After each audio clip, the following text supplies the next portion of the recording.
It's the Real News Network. I'm Sharmini Perez coming to you from Baltimore. Anti-aircraft weaponry known as Manpads, capable of bringing down airplanes.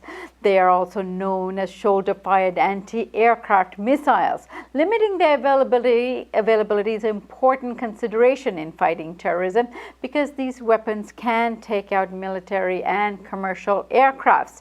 On December 8, 2016, President Obama authorized a measure that lifts certain restrictions in transferring such gear to those helping the U.S. military operations in Syria.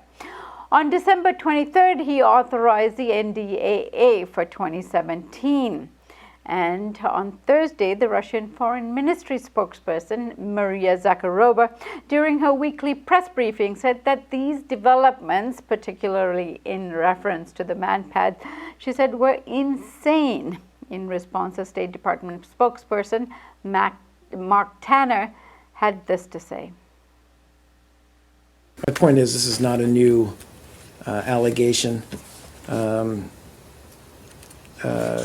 that we've seen from them, and the fact is that we're not providing any kind of Manpads or anything to the Syrian opposition.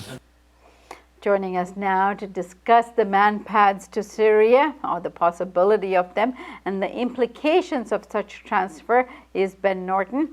Ben is a reporter for Alternet's Gray Zone project, where he writes primarily about U.S. foreign policy and the Middle East. He recently authored an article with Alternet titled, "NDAA Leaves Door Open for U.S. to Send Syrian Rebels Missiles That Can Shoot Down Planes."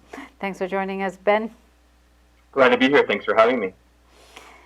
Our pleasure. Ben, can you tell us about the provision within NDAA and the presidential memo waiving the restrictions on the supply of weapons to Syria, and what these two things have to do with the possibility of transferring these anti-aircraft shoulder-held weaponry to Syria? Absolutely. So it's important to understand, so it's not too confusing, that we're talking about two developments here, both of which, apply ostensibly to Syrian rebels. In the first, we have on December 8th, the White House announced a waiver order signed by President Obama that amended a 40-year-old law called the Arms Export Control Act, which was passed in 1976. This is not the first time that Obama has amended this law.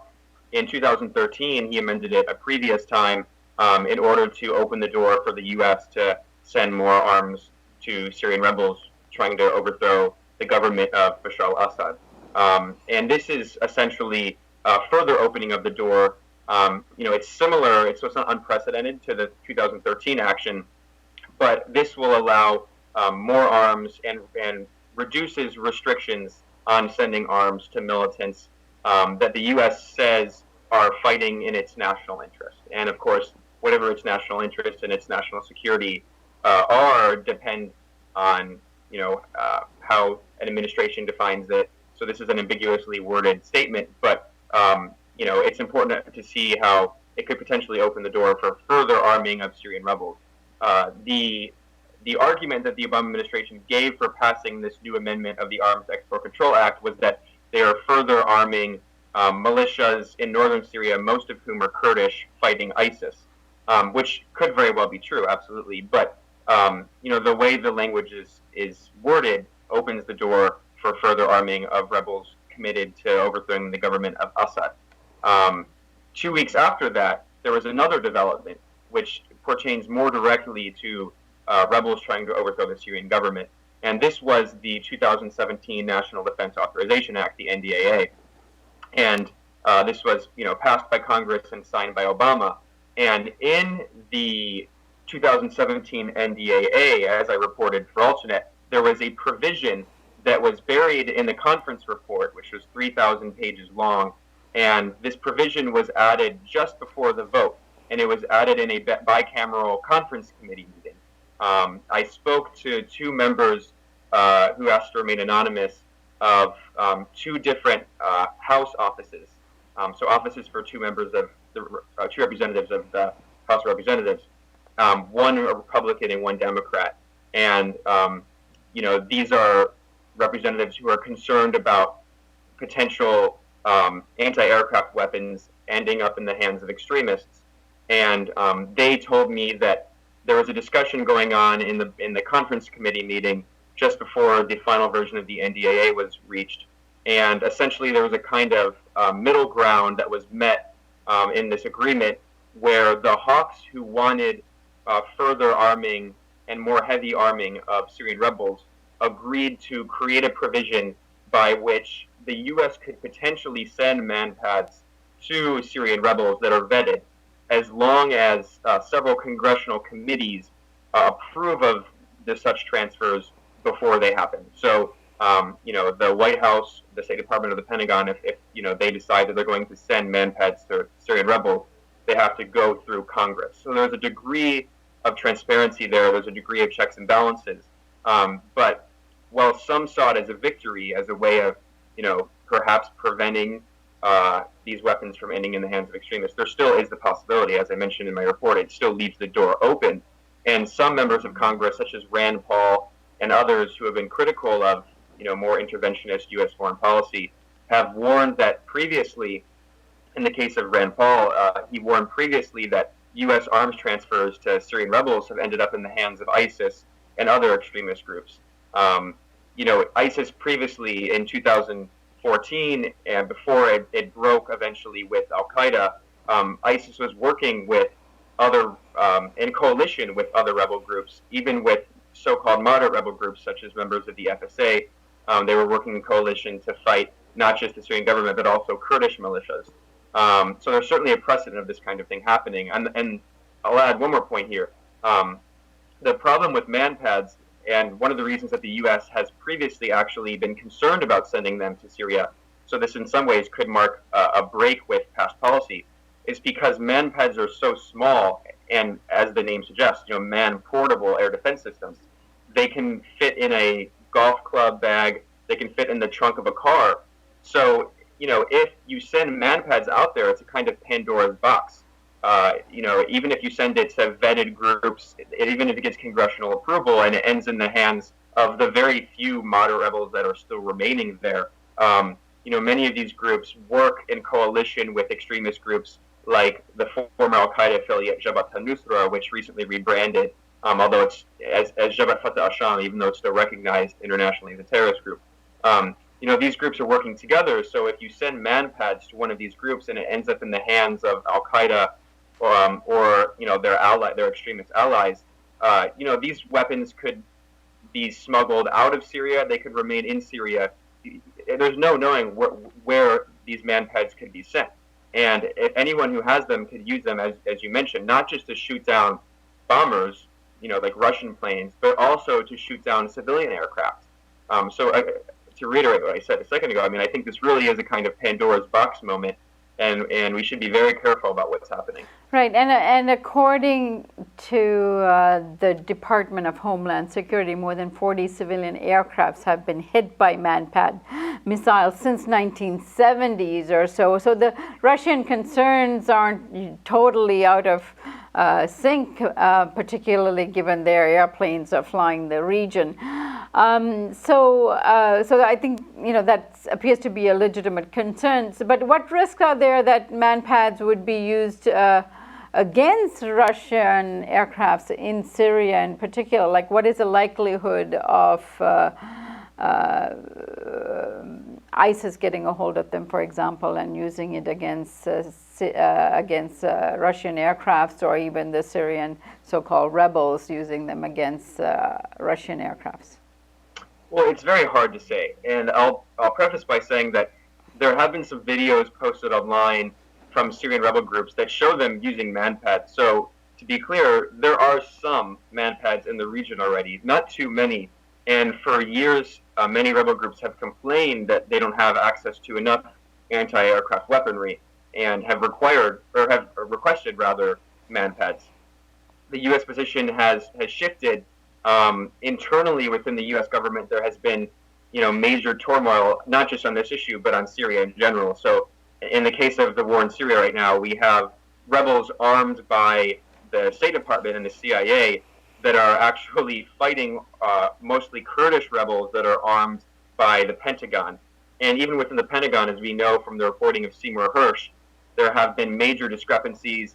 The chairman of the Joint Chiefs of Staff has really opposed many of the more interventionist policies in Syria. And in general, the Joint Chiefs of Staff, according to Seymour Hersh's reporting, the Joint Chiefs of Staff have actually undermined some of the Obama administration's more interventionist policies out of concern that the Obama administration was essentially feeding extremist groups. And we now know we have access to declassified materials, not only Hillary Clinton's emails, but for instance, a 2012 DIA, Defense Intelligence Agency document that talks about how the U.S. and its allies, Saudi Arabia, Qatar, and Turkey, who in many ways are actually playing a more hands-on role in Syria than the U.S. itself.